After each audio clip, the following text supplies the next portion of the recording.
Selon l'évangile de saint Matthieu, Jésus entra dans Capharnaüm et guérit le serviteur d'un centurion qui était paralysé et alité, ainsi que la belle-mère de Pierre qui avait de la fièvre.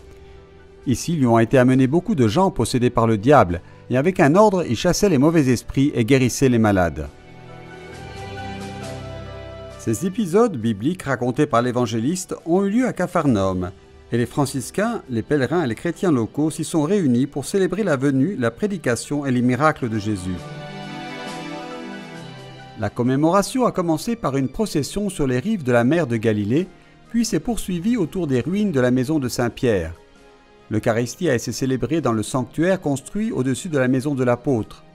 Dans son homélie, le frère Dobromir Yatsal a déclaré « Tous les miracles accomplis par Jésus pour ceux qui avaient besoin d'être guéris, consolés ou libérés ici à Capharnaüm, sur le lac et dans tous les autres lieux où il est passé, confirment que Jésus est le Messie, celui qui devait venir, et que le royaume de Dieu est déjà présent parmi nous. »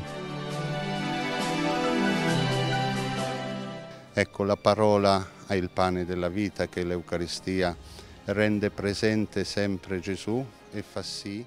La parole est le pain de vie. L'Eucharistie rend toujours Jésus présent et permet à chacun de nous de s'approcher de Jésus au-delà du temps et de l'espace, de le toucher et de recevoir de lui la guérison dont nous avons besoin.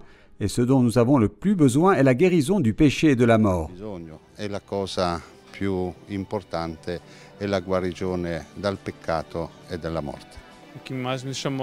Ce qui m'a le plus frappé dans la célébration d'aujourd'hui, c'est de me retrouver à nouveau en cet endroit où Jésus lui-même a été.